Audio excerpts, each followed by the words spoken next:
Kay Soto ito ang nagawa laban sa team ng Chiba Jets na naging kampiyon sa East Asia Super League. Nag-uwi naman ng $1 milyong o mahigit sa 55 million pesos ang team ng Chiba Jets. Gilas top 1 sa assist sa window 1 ng Continental Cup qualifiers. Tinalo ang Brazil, Canada, Italy, Australia. Triangle offense effect na mamayagpag, isa sa dahilan kung bakit ang Gilas nanguna sa rankings ng aspetong ito. Place na tayo ni Kay Soto laban sa team ng Chiba Jets at sa unang play natin defensive play mula kay Kai. Kalabang big man, nahila siya palabas ng paint, kalaban tumira ng 3. Kaiju pressure defense, panalo mintis ang tira ng kalaban. Rebound sa team ng Yokohama. Eksena natin dito, Kawamura to Soto, alley-oop play. Kaiju dinakdakan si John Mooney dito, harapan, diretsahan sa depensa ni Mooney. May kasama pang foul ang dunk ni Kaiju. Replay natin, nakasabay naman ang depensa ni Mooney pero kay Soto mas matangkad tapos tumalon pa nga. Angat na angat sa ere, kamay na lamang ni Kaiju ang naabot ni John Mooney dito. Pagkatapos ng dunk ni Kaiju, pumasok ang kanyang free throw. Kinain ang depensa ni Mooney sa play na ito, end 1 ang nagawa. Maganda ang ball movement ng Yokohama, unang pasa, pangalawang pasa at yung pangatlo papunta na kay Kay Soto. Sinabayan na naman ni John Mooney pero Kay Soto na naman ang nagwagi sa play na ito. Malakas na player itong si John Mooney mula sa NBL Australia, club MVP ng Perth Wildcats, pero sa larong ito tinabla ni Kaiju si John Mooney, tinapatan niya o mas nahigitan niya sa larong ito. Base na rin sa nakikita natin na match-up video nilang dalawa. Napahang time pa si Kay Soto sa play na ito, merong foul na tinawag sa free throw line. Ngayon pupunta si Kaiju. Unang free throw ni Kay Soto kanyang naipasok at maging ang ikalawa niyang free throw ay naipasok nga rin ni Kay Soto. Soto at Ira Brown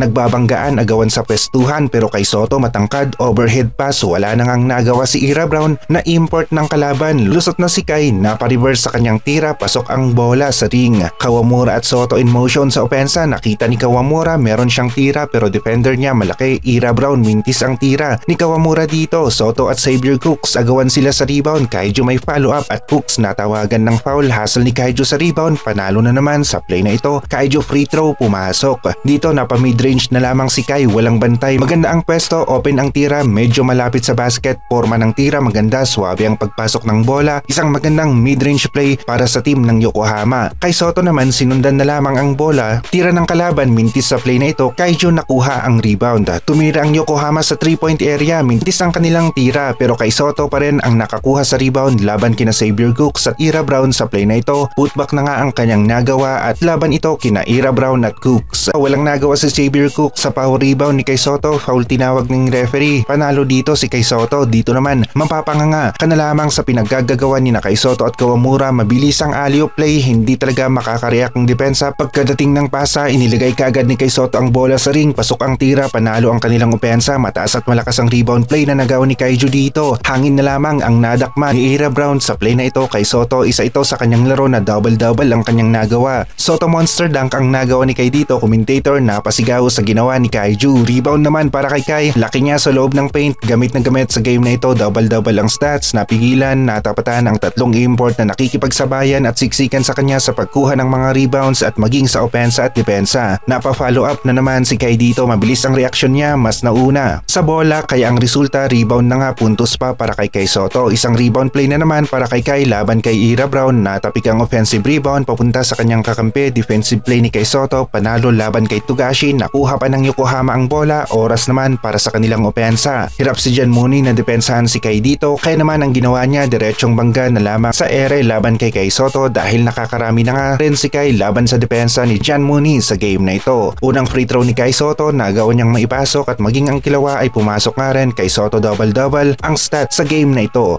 Wala talagang kalaban-laban ang depensa ni Mooney sa karamihan ng opensa ni Kaiju at kapag ganito ang laruan ni Kai, palagi laban sa mga imports ay magbubukas talaga ang pinto ng NBA para sa kanya. Kay Soto rebound sa crucial last remaining seconds ng laro. Alamang sila ng tatlo kaya naman walang ibang pagpipilian ang Chiba kung hindi ay bigyan si Kay Soto ng foul para matigil ang oras at i-challenge ang kakayahan ni Kai sa free throw line. Free throws ni Kay Soto pumasok, oras natin 14 seconds. Lamang ng 5 ang Yokohama at nakuha nila ang panalo sa game na ito laban sa team ng Chiba Jets na naging kampiyon naman sa East Asia Super League. Kay Soto double-double ang stats na nagawa sa game na ito. Lumabas naman ang Continental Cup qualifiers offensive statistics at nakakagulat ang naging resulta nito dahil lumabas na pangalawa ang Gilas kasunod ng Brazil sa top scoring sa buong FIBA. Base nga dito sa stats na kanilang inilabas, masasabi natin na iba talaga ang triangle offense ni Coach Tim. Yung kabisado niya ang mga players at sistema kaya naman swabe ang takbo ng opensa sa laro. Gusto natin ang resultang ito at kung hindi magbabago ang intensity energy at lahat ng players natin ay healthy sa buong qualifiers, ay hindi talaga malayo na tayo pa ang maging top 1 o top 2 dito sa FIBA Asia. Latvia at Georgia ang susunod na makakalaban ng Gilas at ito ay sa Olympic qualifiers, at kung mapapanatili nila ang ganitong klase ng stats na kanilang nagawa sa unang laro nila sa window 1 ay malaki-laki ang pag-asa nating manalo, at ang isa pa ay nagawa na nila at naniniwala tayo na kaya ulit ng Gilas na maglabas ng ganitong intense o klase ng laro sa Olympic qualifiers naman ngayon. Matagal na nawala ang Philippine basketball sa Olympics at ito ang susubukan ng Gilas ngayon na basagin sa paparating na Olympic qualifiers. Bihira ang mga ganitong klase ng pagkakataon, pero kasabay ng pagkakataong ito ay natapat rin ang Gilas sa malalakas na teams, kaya naman isa sa pinakamalaking history ng basketball ang magagawa ng Gilas kapag nagawa nilang masungkit ang ticket patungo sa Olympics. Kapag naging healthy sina AG Eto, Junmar Fajardo, Japet Aguilar at Kai Sotto ay meron tayong itatapat sa loob ng paint, at naniniwala tayo na kayang-kaya ng apat na players na ito na tapatan ang opensa, depensa at pagkuha ng mga rebounds ng Latvia at Georgia para sa first round. Aasahan rin natin ang firepower ni na Seiji Perez, Dwight Ramos, Hicks, Cathy Thompson, Carl Tamayo at yung depensa naman ni na Chris Newsome, Jamie Malonzo at iba pa na kayang mag-lockdown sa isang mainit sa opensa na player.